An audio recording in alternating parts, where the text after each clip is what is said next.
Well, welcome to the satsang. It's the summer solstice special. At the point in the year where the sun seems to stand almost still. That's what solstice means, still standing of the sun. And it was the thing that the Druids actually used to measure lines that went across the world, in fact, and they would then follow these lines as their roads. And that was one of the lines that Hannibal followed when he went over the Pyrenees and then over the Alps into Rome with his elephants. I have no idea what that has to do with anything, but it's a significant time of year. I mean, obviously, the sun doesn't really stand still for 4 days, but it's the only time of year that it really does seem to not move very much in the place that it rises and sets. So, because the ancients held much store in the summer solstice, obviously, and if you're in the southern hemisphere there, obviously you translate and flip it upside down. Um, and it has a significance, this moment. It's like the fulcrum.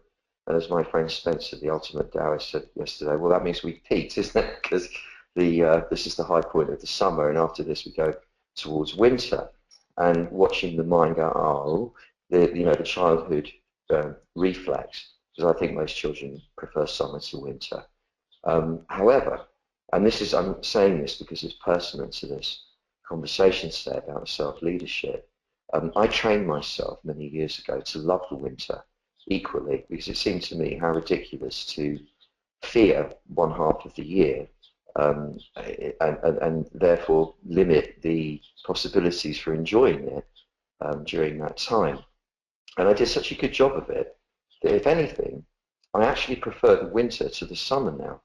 And I love the warmth. I love being outside with no shoes and not many clothes, and the warmth of it all is gorgeous. The late light is marvelous, and the trees being lush and full is gorgeous.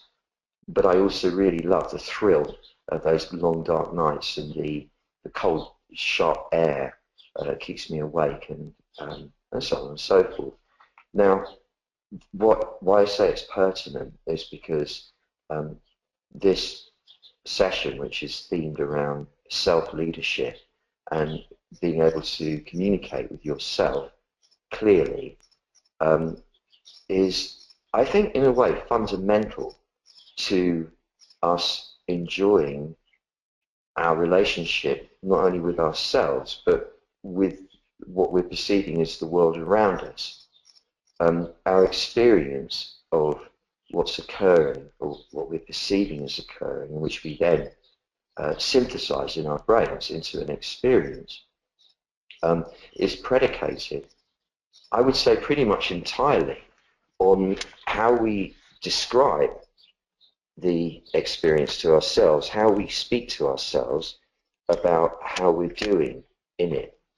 I noticed, for example, this is not me being solipsistic. I just watch my own dialogue and I find it fascinating. I mean, I use myself as the main experiment, and then from there report to everybody with how it's working, really. And for example, here, I don't know how the sound is. I'm praying that it's improved and that there's less rustling. I think I can't do anything about the bird noise outside, the bird song outside. And I wouldn't want to anyway because I love birdsong. But what happened is that discovering that just using the usual laptop mic was horrible and noisy, I went to the other extreme and started using a very top-level vocal recording mic, which turned out to be too sensitive. So today, having tried one of those gaming headsets, but they ripped me off at PC World telling me it would work with a Mac and it didn't, the bastards, I am now using a workhorse sort of standard SM58, which is what you'll see most bands using on stage. It's like you can't go wrong with them, really. Now, I noticed my mind going, yeah, you see, you went to extreme there. And I could have told myself off in previous years or decades when I've done less work on myself, that a part of my mind would be going, yeah, you're stupid, you see, you just take it too far. Why didn't you just realize the middle way is always better? That would be an example of me talking to myself, in other words, leading myself in a sort of punishing, bullying type way. And in my conversations with people over the decades, it seems that that is more the standard, that we tend to talk to ourselves in mimicry of the first adults who led us. And presumably, therefore, most of the adults who led most of the children, without realizing it, most of the time I'm sure, did so in a slightly bullying way. And, you know, I watch it, I see it all the time, parents with children, and they, oh, stupid boy, come here, you know, that sort of stuff. My mum used to do it to me all the time. And what happens is, although it's, you know, relatively benign, the child picks that up and mimics it in the head without realizing it. And as an adult, you will have that internalized parent or teacher voice inside telling you off as a way of leading you.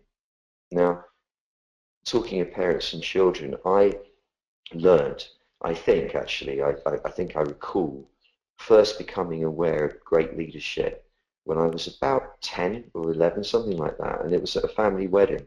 And my most beautiful uncle, who's now dead sadly, Roger Davis, a lovely, lovely Welshman, who was a psychotherapist, a really good one, and lovely, lovely, lovely man, was talking to his 5-year-old boy who'd been running around crazily at the wedding across the dance floor and I think getting on people's nerves.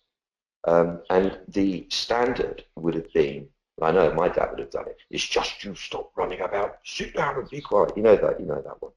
Well, I watched him and I was kind of got up quite close. I could sort of hear what he was saying. He crouched right down. It was in the middle of the dance floor actually, and started speaking to his 5-year-old boy in a really respectful, kindly way, reasoning with him, explaining to him why it was upsetting people that he was running about. Not that he was doing anything wrong, that being a 5-year-old, that's what you do. However, he had to learn to negotiate his way around the expectations of others, which would be different to that of a 5-year-old. And I heard him talking it through, and Paul, his son, got it. And I remember at that point thinking that is how to be a parent. So I've got 3 sons, or rather they've got me. They're 3 adult males, amazing, beautiful men, who I've had the privilege of up close coaching from 0 to now. And I mean, obviously they don't need a lot of it these days. It will be when they ask for it. But in the early days, it was that was the role, teaching them stuff and guiding them and explaining things to them.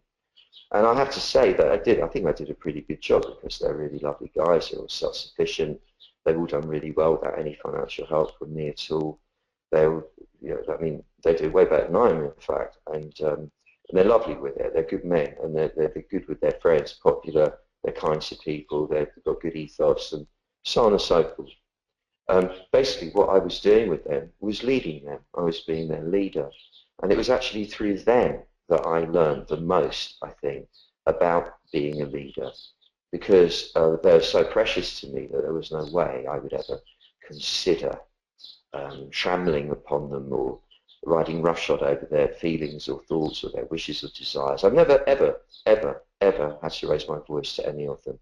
The only time was once when my middle son, Jake, who's now 33, ran off with his friend Sam from the house in London where we all were hanging out on the weekend, and didn't come back. And I was getting really worried and went into a parental paranoid state.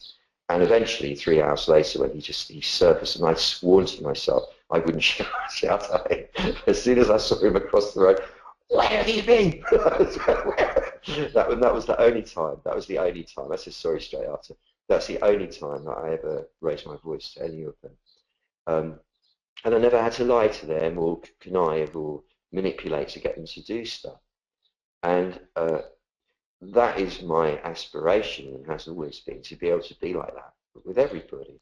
So in terms of the teaching, which in a sense is a form of leadership, my desire is always to gently, respectfully lead, assuming that whomever I'm talking to already knows what I'm telling them, even if they've never thought about it before. So rather than being patronizing and saying I'm the guru with all the great wisdom, and you're not, and I'm going to make you better, I would never dream of adopting that stance. It's the total opposite. It's I'm your brother.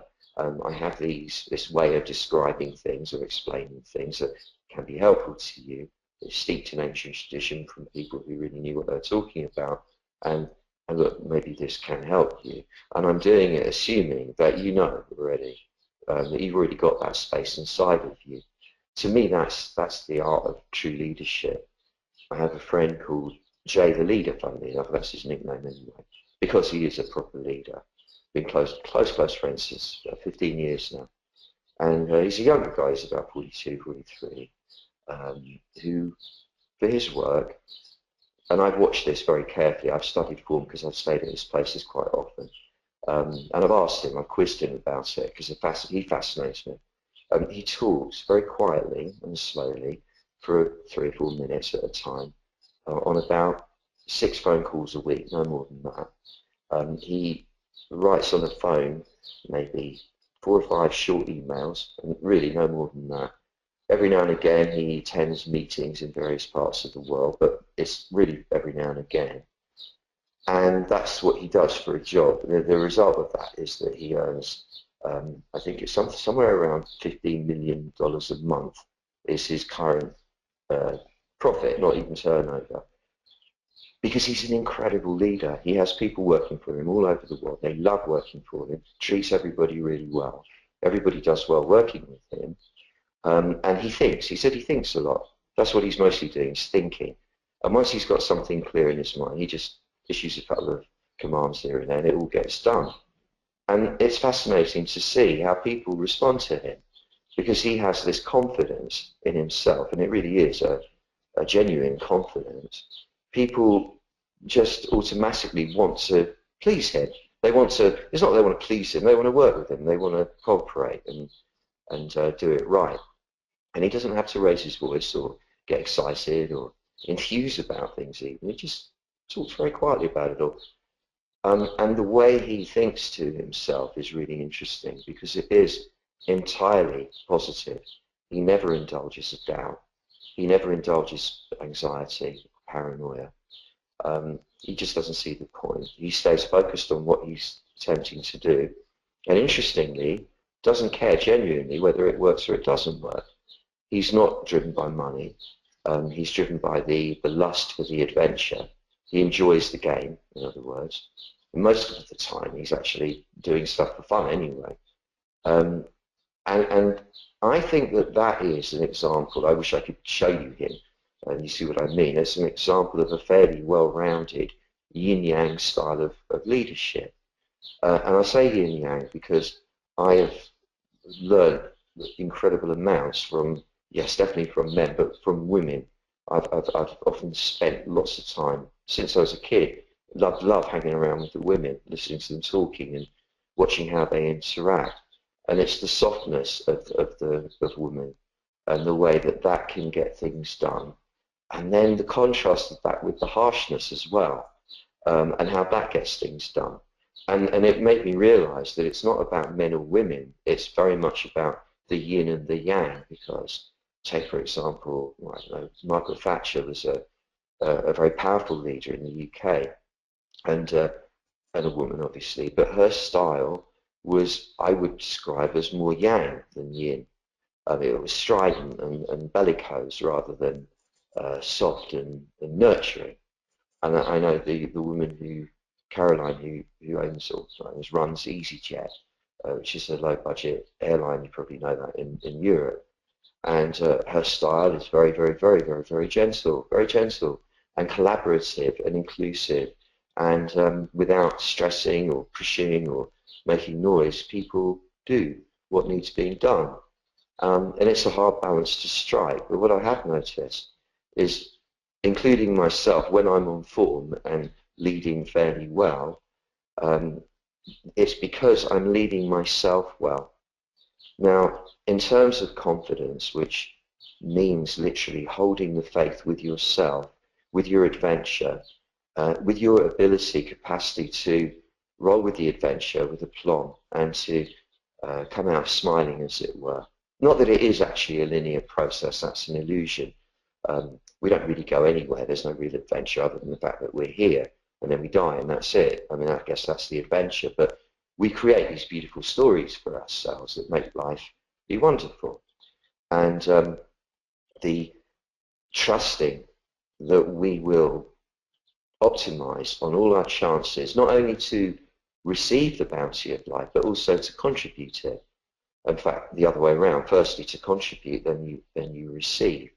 Because by the giving and the taking, that transaction with our fellows, and that includes the animals, not just humans, it's with every living thing, and with the environment around us, is whence derives the value, the sense of meaning in our lives.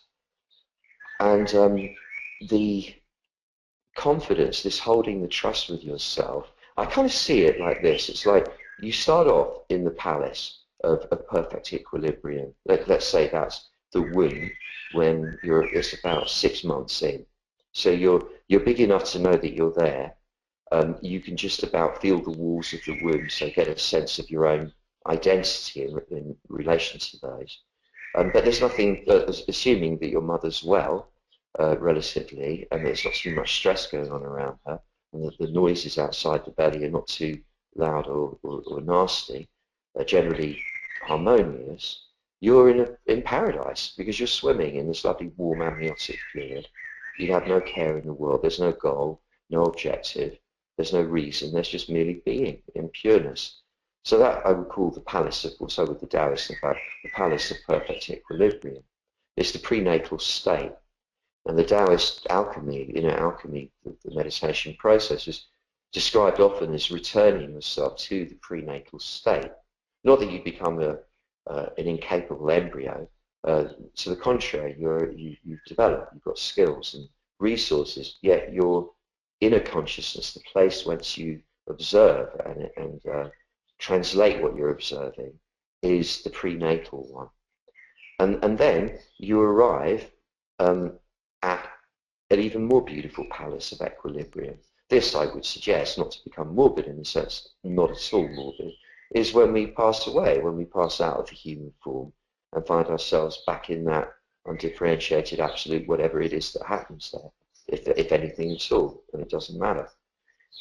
However, for the purposes of the metaphor and how I guide myself, is that I've left the palace of perfect equilibrium and I'm on this journey through the forest. I always see it as a forest, and it's got hills and dales, so sometimes you're up high, you can climb up on a tree and gaze out and get the view over the treetops to see where you're headed. And other times you're down in the dell and you can't see anything.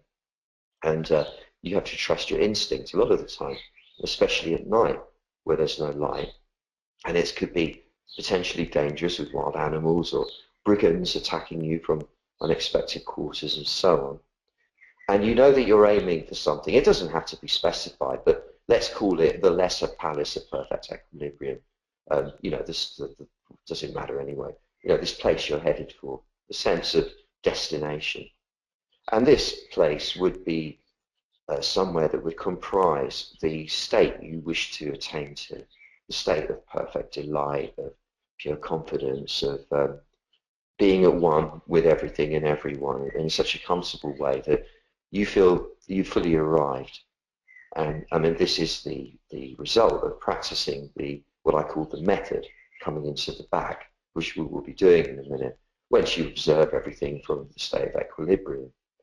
And along the way, you are like a multitude. You have these many different facets to you. They're essentially the different aspects of you from different ages that were not quite resolved. For example, at 7 years old, somebody might have shouted at you and it gave you a shock and you didn't know what to do about it.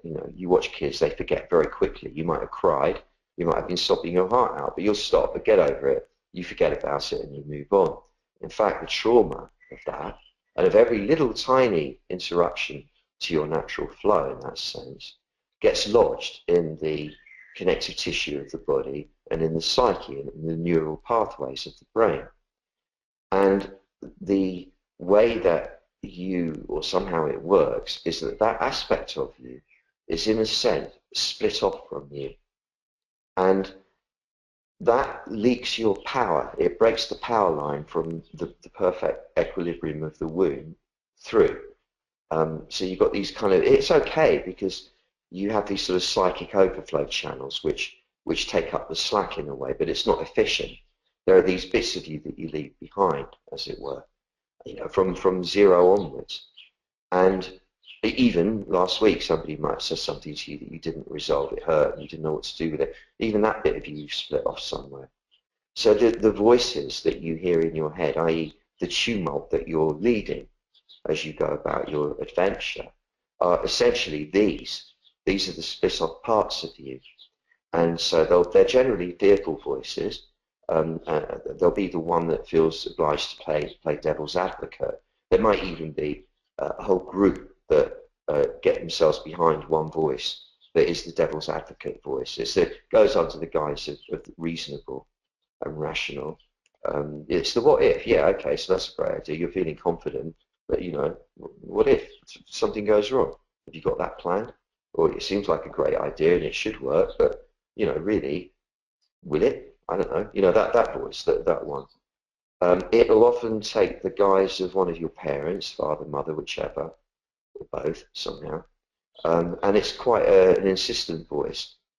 The other group will be the more kind of, I'd say, the aspects of you, let's say, that had triumph, that knew triumph. There were these moments of triumph along the way. The time when the teacher said, yes, well done, you got the answer right. Excuse me, you had a little smile about it. Or when you did something really good, you won a race, or you performed something really well, or whatever it was. We might not be aware of them as much as we are of the defeat moments, because the defeat moments are noisier, so they stick in the mind more. But there'll be, one presumes, an equal amount, if not probably more, otherwise, I don't know, how would we survive, moments of triumph along the way. And that gaggle of voices, the happy voices, will go under the leadership of, say, the happy guy or the happy woman in there, the encouraging, supportive one. And some people describe these two as the devil and the angel. And but then it gets very complex because it's usually the devil voice, as people describe it, that wants you to do things that are kind of fun and pleasurable, but a little bit dangerous usually, but without which what would life be? There'd be no stories. And the other voice, the angel voice, which tends to be the sensible one, get the mortgage, get the insurance policy, and get everything neat and tidy and don't make waves, perhaps. It's difficult to universalize all this, obviously, in fact, as you can probably tell. But let's just keep it simple, not simplistic like that for the moment. So you have these gaggles, or like two sides of the Houses of Parliament or Congress or whatever. And the role of you is to guide the proceedings and give the final pronouncement. No, this is, or yes, this is what we're going to do. This is the way we're going to proceed.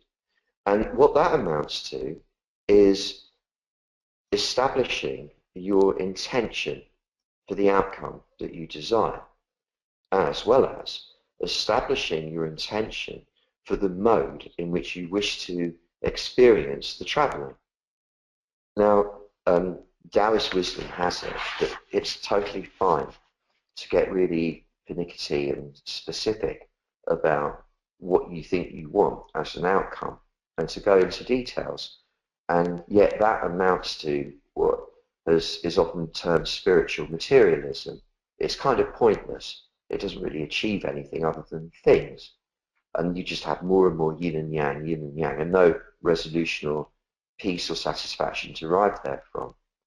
The Taoist wisdom has it that once you've grown out of that phase, which you will if you stay with the practice, you'll come to a point where you realize that what your outcome, the outcome that you intend rather, is that you are feeling beautiful and at peace and healthy enough at least to enjoy sitting in your body, that you feel connected to the continuum all around you, that you're not codependent on anyone, that you're not feeling at the mercy of anyone or anything, that you're not living in a state of anxiety and worry, that you're not jarring your flow, and that you're not wanting. You're not in a mode of wanting at all. You're in a mode of having. You just have, I have all this, I have this, this is what I have, it's beautiful. And if I have an intention at all, it's that this continues and continues to flourish, but not to presume to put a stamp on how that will happen. You leave that to the great flow of events, which is the Tao, which has its own innate intelligence and a far greater, more refined sense of what is elegant than any of us could have in our localized forms. So that's what leadership really is about, is how you talk to yourself in respect of where you're going, as it were. And to notice when these voices come up, that they are voices of your former selves, rather than you now. And whether it's the fearful voice or even the jolly voice, you, the leader, are in a state of perfect equilibrium, observing, listening, and it's not even deciding what to do. What you're doing is you're discerning the flow of events and where destiny, or the Tao, however you want to describe it, is asking you to go. The wisdom is that everything that's about to happen has already happened. This notion that things occur in a straight line from point A to point B, what the NLP people call your timeline, is merely a construct. And that time is moving backwards as well as it's moving forwards. That as may be, they also say that in the deepest part of your consciousness, the subconscious, which is, if you have to locate it, it would be your rear brain, knows absolutely everything throughout the universe, throughout time and space. It knows everything it ever has been, that is and will be, without limit. So not just confined to your own personal arena, literally without limit, forever and ever. It's a beautiful concept. The conscious mind merely filters that all down to a tiny little packet, a bit like a search engine will filter down from all the vast amount of knowledge that's flying about the internet, will filter it down to what it perceives you need in that moment. That's what the conscious mind does. And as we do the practice, the filters of the conscious mind broaden. And as they do, we're privy to more and more of that information. We see more of the spectrum of information, light and sound, more of the frequency spectrum. And that's how Taoists explain what psychic power is all about. It's nothing mysterious. It's not a special gift. It's just that whoever has it has learnt to widen their filters of perception a little more broad than most people have. And so saying, the ability to communicate clearly with yourself depends on a few factors, which we're going to do as a sort of an experience now. One is that you learn to sit in your back and observe, bear witness from there. And I mean literally, physically, sit in your back rather than sit in the front of you. It's a very basic, simple thing, but it's anathema to most of us because it's not the way we usually use our minds to consider where we sit in our bodies. The front of the body is where you process all the emotions and the reactions to what you're perceiving as the world around you. In fact, you perceive it as in front of you because that's where the sense organs face. And because you perceive it in front of you, you come forwards into the front of the body without realizing it, to be part of it. And then the emotional conflicts that occur in the belly, based on how you're describing reality to yourself, and assuming that most of the time, or a lot of the time, it won't be in the most benign way, your description, that causes conflicts in the belly. You're at odds with what's going on. And that's why people have tension in the solar plexus, because that's where we process that. This causes the chest to get a bit tight, subtly so, but nonetheless, which inhibits your ability to love and be loved, to feel that natural heart chi flow. And that in turn closes the throat down by causing the head not to fall forward slightly. And then we lose the power to communicate authentically, because the throat area is where the energy derives that facilitates our clear communication with ourselves and with others. And with the head drawn slightly forwards, the energy of the brain tips into the forebrain and overstimulates the thinking part of the mind, that evaluating part of the mind, which is in the prefrontal lobes, which is where all those voices are. That's like the Houses of Parliament, the debating chamber, at best, often more like a big brawl. This incessant noise coming off of this conversation in the front of the brain, where we try to resolve between the devil and the angel, if you want to put it like that, between the devil's advocate and the jolly triumphant voices, between all the different factions of split off selves and the parts of the self that are not split off, and so on. We try to resolve in there and get positive and get clear. It's very difficult to do. In fact, I'd probably say impossible, because there's just it's nature in there. It's to make a noise. So even if you have a momentary resolution, the other side will start fighting back immediately anyway. While when you learn to drop back so that the point that you're observing the workings of the mind is now located in the rear brain, with the image that I like to use of a little Buddha with your face on it, sitting up with its back leaning against the rear wall of your skull, as if it's inside a cave. You'll notice that the forebrain area goes silent. It's like you come all the way back, you're so far back away from the noise that you can't hear it anymore. And so it becomes irrelevant. And with the physicality of you drawn back into the rear part of your body, that means everywhere behind where the side seams would be on your t-shirt, you then acquire the qualities of the back of you, which is that the back is still, it's strong, it's silent, and poised, compared to the front, which is vulnerable and noisy and relatively weak, exposed. It's protected in the back, so you feel safe in there. The back feels still. When you sit in the back, and you look from the back of the brain, you become the background presence, the Tao, that which exists at the subatomic level and informs matter. And within the physical form, that is in your back, what people call the witness bearer. You sit and observe and experience life from the back. Now, this is done with the heart in the front open, the chest relaxed and open, so that you're connecting, receiving and giving love, heart energy, freely, and therefore receiving and contributing at a soul level from the depths of you, which has a lot more profound impact in all your negotiations, transactions and interactions than when you're shoved up in the front, even when you're being lovely. And from experience, and also corroborated by many people's feedback, you do actually operate on the material plane a lot more efficiently, ergonomically and effectively, certainly more enjoyably, when you are in your back. This technique is most espoused in the Taoist boxing styles, while in the throes of combat, which we could take as a metaphor for being under extreme stress, you're trained to sit in the back.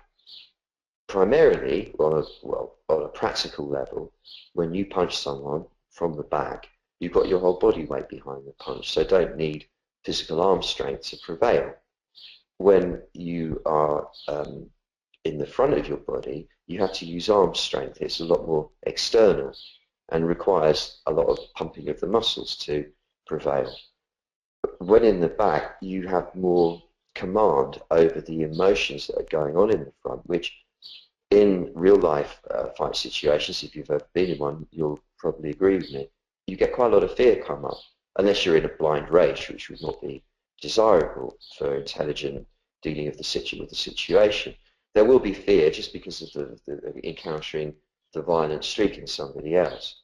And when in the back, though, that fear is irrelevant. You're not afraid anymore. There is just fear. You're aware of it, but are able to operate with full clarity and power from the back of you and dismantle the danger with as little damage done as possible.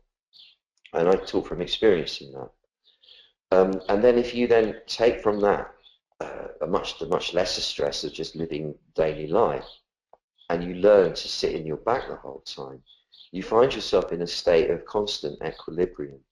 whereby you're able to observe the divine voices inside and to lead from behind. That's where the expression really derives. It's a Taoist expression, leading from behind, and that's what it means. You lead yourself from the back of you rather than, come on guys, let's go, from the front. You sit in the back and just gently nudge yourself forwards, and it's done lovingly. It's done in a voice that says, no, you're doing fine. You know, it was okay that you used the too extreme mic first of all. That's how you find out. Well done, it's all right. There's no rush, there's no race. You're doing well, you're doing fine. And it's that voice, that encouraging inner voice that derives from the back of you. I mean, I'm elaborating it. It might not even be anything as developed as that. It's just a very kind of discreet pulse that just says, keep going, keep going, keep going. You're fine, you're doing fine, you're doing fine. That's the one aspect. Then you have a more, should we say, specific set of steps. And in that, you have the sense in the Taoist way is that once you set your intention to walk through the forest, you then allow your belly button area, which is called the field of heaven, to lead you. Because that's your energy, that's the chi, that's where the drive comes from. And if you let that pull you along, it will never let you down. Rather than thinking, oh, I think I really should go over here, or go, where do I go? Excuse me, you just follow your belly button, basically. And there are ways of stimulating the belly button area to generate more power, more drive there, and more sensitivity to, because it's not just the drive inside of you, you're connecting with the drive of the adventure. That's the point. Then you have the heart center, which is obviously is the middle of the chest. And that's where the love of it all derives. I love this adventure, the beauty of it all, the joy of it all, the courage to keep moving. Because without that, well, what's the point of it all? If you're not actually loving it, what are you doing? Why are you not loving it? That's what you're here to do, is love it. And then it loves you back. And then there are ways of stimulating that energy. We're going to do that in a moment. There are many ways. We're going to just use one. Then there's the throat center, which is in command of your clear communication capacity. And again, there's something we can do to stimulate that. And then there's the midbrain area, which is the kind of control tower, if you like, of the airport. It's watching all the planes taking off and landing. It's kind of the bit that's, without you knowing it, is kind of observing everything and feeding information back to the back of the brain, where you then can make the decisions from. It sits behind the noise in the front, so it's not affected by that. Physically relates to the pineal gland. And there are things we can do to stimulate that. And when we do stimulate these centers and we sit in the back, the ability to communicate clearly with yourself, to lead yourself efficiently and lovingly with great result, comes spontaneously without having to think about it. So if you're ready, this would be the time to let yourself go, as in let go of all your sense of you and the story of you, and close your eyes and allow the bottom of the eyelids to stay slightly open, just a little bit, so there's a slit of light coming in, to keep the brain awake. Breathe slowly and allow the belly to rise as the air comes in and then fall as the air goes out. You get a sense of the belly swelling to accommodate the inrushing air, and then flattening to the spine to expel the air. In fact, the bit that we do is the pushing out, the expelling of the air. The in-breath happens autonomically. And slow the pace of the breathing down, and let the quality of the breath be smooth and silent, and like silk being reeled from a cocoon. Aware, with just a bit of a thought, that the expelling of the air, the old air, is the letting go of the moment that's just happened, to make way for the next moment that is brought to you virtue of the incoming air, next breath. Because as you know, the last one, at the very end of it all, is an out-breath, and there is no more in-breath, no next moment. And appreciating the miracle of the next breath, the next moment. And becoming aware of the physical frame of the body, which is provided by the skeletal system and the muscles, more or less. And the spine is the central strut of the system, and generally tends to get a little bit crumpled because we hang the head forwards and we tilt it to one side, and we have funny posture to try and avoid detection and all sorts of things that we do. Instead of which, if you visualize for a moment that you're a tortoise, and the tendency is to sit with your head in your shell, but now you're daring to elongate your spine, especially at the back of the neck, and bring your head out of the tortoise shell. And you get a lovely sense of growing as you do that. You don't arch the back as you do it, you just let the spine elongate. You could imagine someone taking hold of the crown of your head and pulling it upwards away from the ground. And you notice as soon as this happens that your mind has more light in it. Maybe even just because the eyes are taking in more protons, even through closed lids. And the shoulders, which we tend to hold around our ears subtly to protect ourselves, are now free to drop. Visualize, if you like, that you're an angel and you have a pair of huge angel wings, heavy ones. And one is attached to each shoulder blade. And the weight of them is pulling the shoulders down and broadening the shoulder girdle. So you feel that you can shoulder more now, but at the same time, you're not carrying the weight of the life story anymore. It's just freedom in the shoulders. Now the chest, which tends to cave in against the potential pain of life, is now free to rise and expand. If you picture the top of the breastbone urging itself forwards and upwards, like diagonally upwards, without arching the back, you get a sense of having a more, I think it's barrel-chested is the word. It's like the king or the queen, a big chest. A chest that can contain a lot of feeling. And it's noble and regal. And this rising of the raising of the breastbone is like you rising up to all that is beautiful. It's a gesture. And with this sense of elongation in the spine, this elevation of the spirit that comes with it, you're now free to do what we are normally resisting doing, which is succumb to gravity. The huge power of gravity on this planet invites us to let our weight sink. We resist it because we're evolving as bipeds, and our progress is determined by the way we think and the way we use the upper part of the body a lot of the time. This runs counter to that. This is saying you've already got your head suspended, your mind is light, you're not engaged in the noise of the world.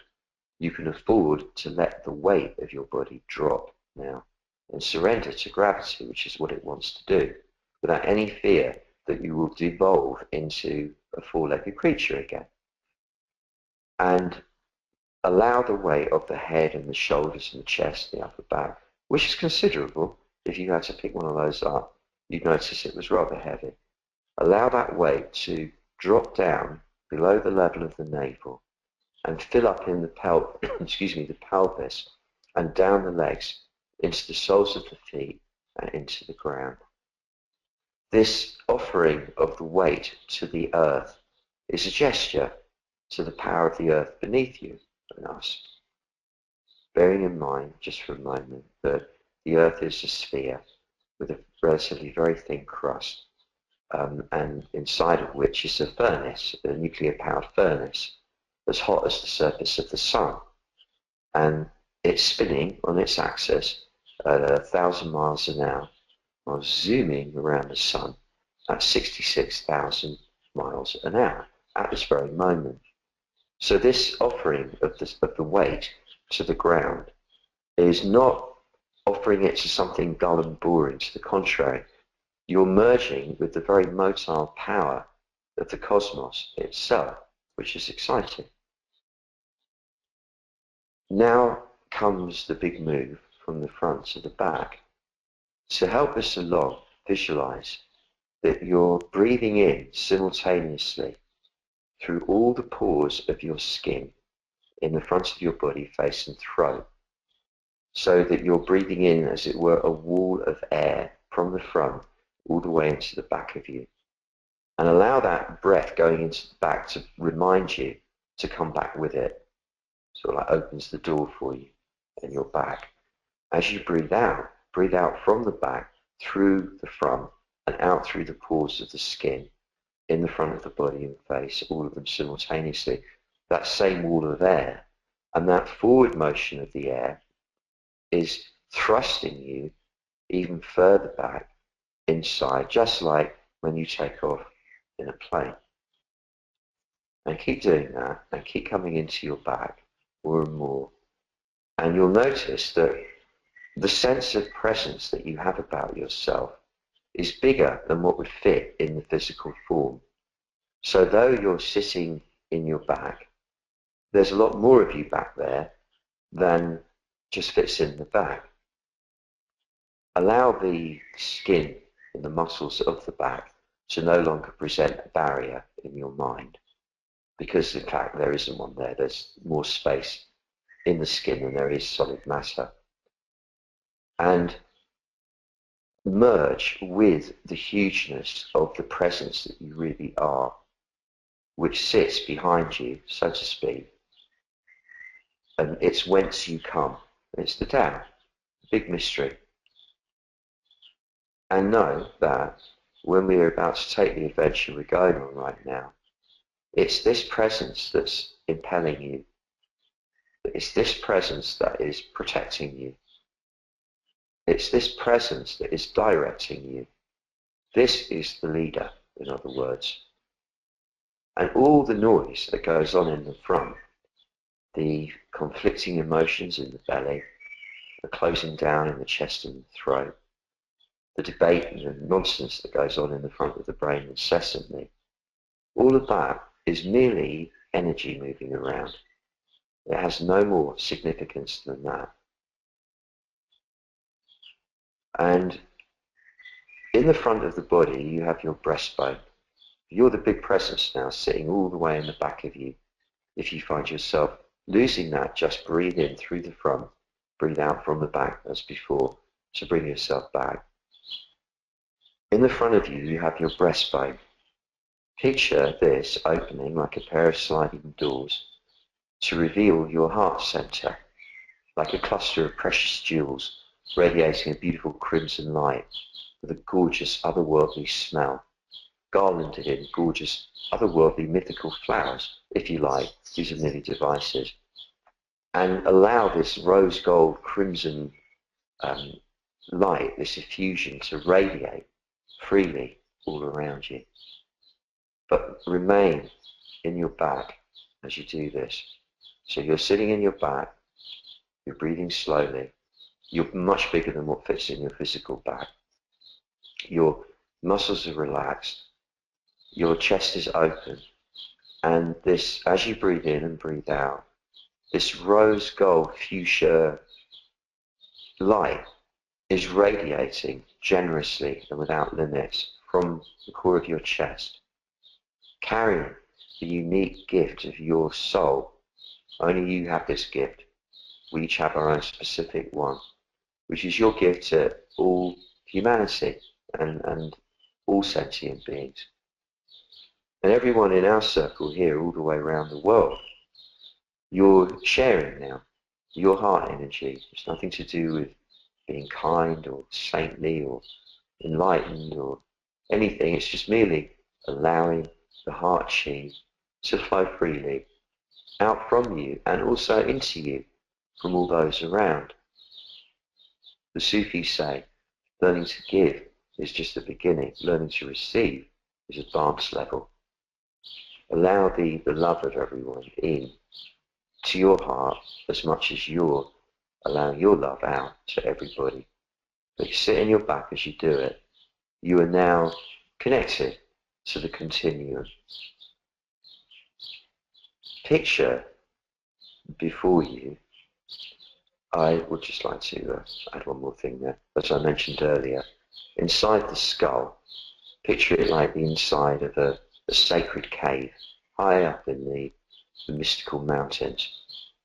And you are a tiny wee Buddha with your face now sitting on a sumptuous pile of cushions with your back leaning against the rear wall of the cave, the rear wall of the skull, gazing through the opening in the front of the cave, which is between your eyes, into infinity for the time being. And now picture through the mouth of the cave a path through a forest. And it's a beautiful forest. I'm not sure if you're seeing it at night or in the daytime. It doesn't matter. But whichever way you are seeing it, it's clear that this forest is enchanted. It doesn't have to have a sign up saying the enchanted forest. You can smell it, you can feel it, you can see it, you can hear it immediately. And it's inviting. You can see from where you sit in the back that it has its yin and it has its yang. There are areas of swamp and poisonous animals and bad smells, and there are glades of beautiful flowers of sweet smells. It's very clear that. And you can see, coming from your belly button, a line of subtle but nonetheless notable light, a little like a discrete laser beam, that goes through the forest in a beautiful, more or less straight but slightly curvy way. What seems like forever and ever until it reaches what you can only see right now as a profusion of brilliant golden white light, which appears to be destination.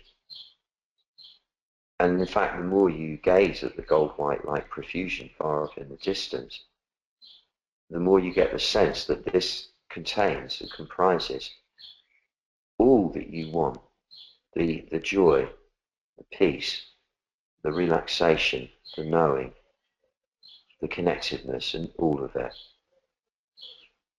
along with the sense of all things being provided at a resource level to facilitate your ongoing enjoyment of that state. And you can see from the back of you, strangely, now you've noticed the adventure is activated, something unusual. Just below and behind your belly button, you become aware of an extremely powerful light. And it's like a light that you could actually pick up in your hands. It's almost substantial. And it's very friendly looking and extremely powerful. Something that you couldn't actually touch because it would be too hot. And it's swirling in a clockwise direction inside behind your navel. And it's got the colours of flame, the colours of a fire that is heating up a cauldron. And you actually notice now that you look from the back of you that there is what could be described in that area, that chamber, as a cauldron with some interesting liquid in it, which is brought to a perfect state of simmer.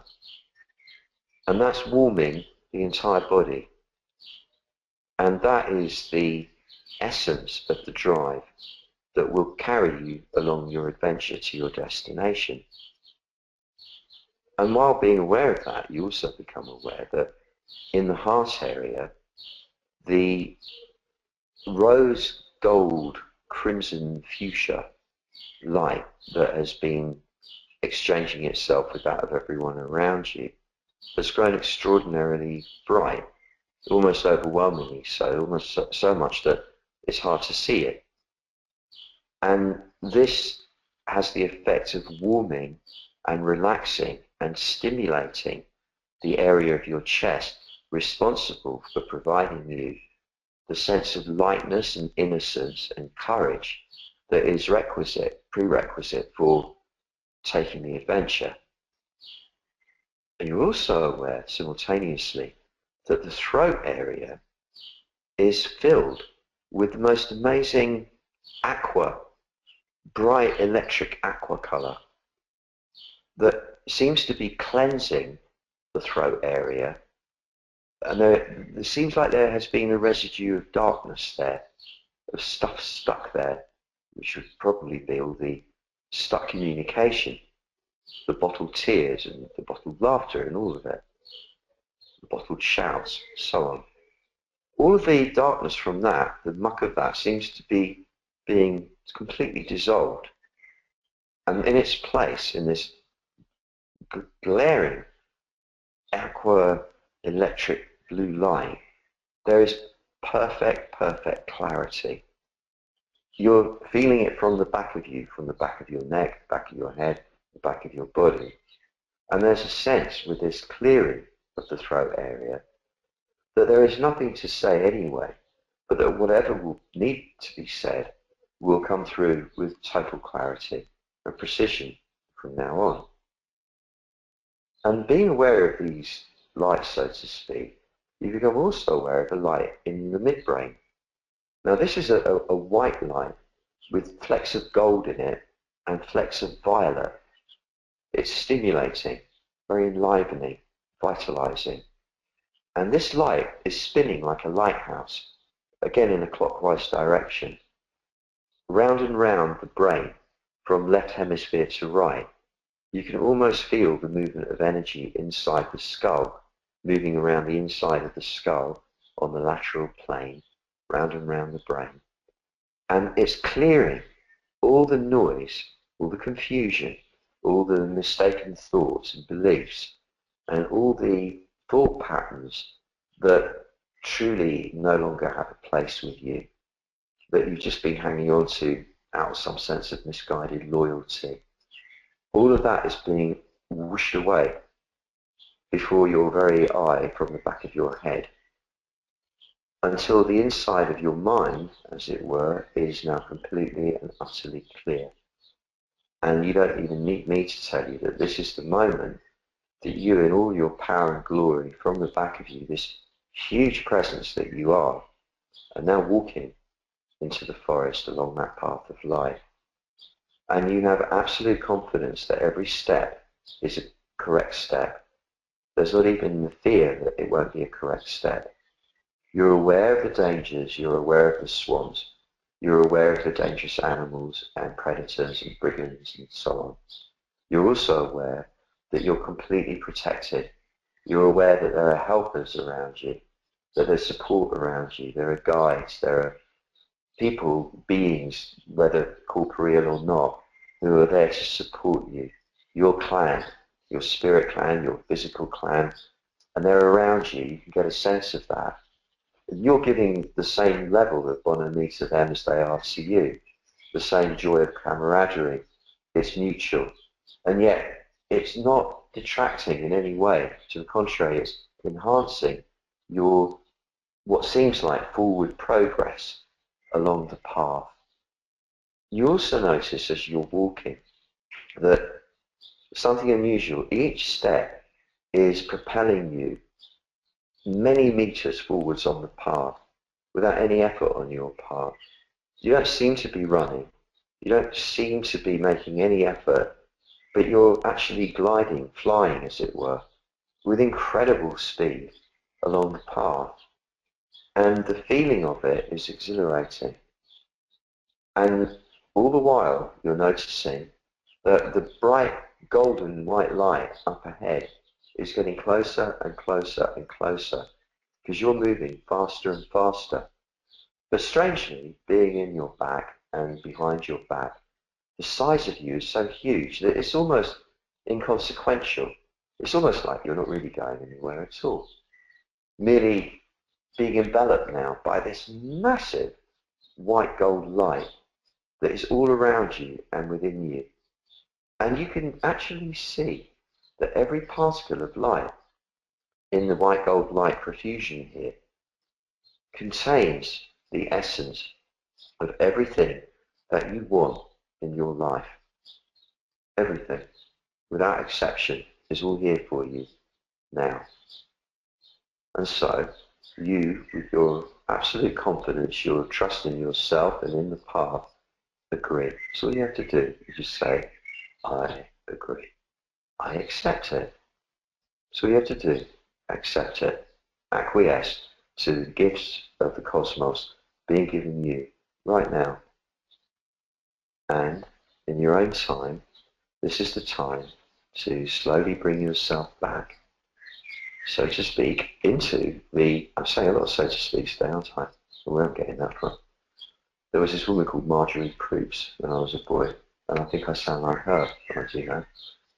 Anyway, you bring yourself back to what we call the waking state, and I mean back because you stay back when you do this. And you'll notice that if you continue along the path of your adventure, staying in your back, and any thought that you have about what do I do here, what decision do I make, you merely tell the bit in the back of you, hey, sort this out for me. Just show me what to do here and I'm following along. You'll find everything working out with supreme elegance during the week ahead and presumably thereafter, if you keep it going. I'd really love you to come back next week. Next week's going to be utterly gorgeous, and we continue our exploration into the realm of increasing our confidence, how we communicate with ourselves and others. It's been a true delight hosting this for you and facilitating it.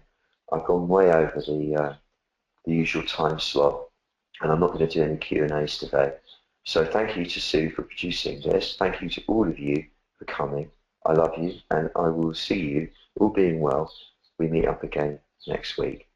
E and go.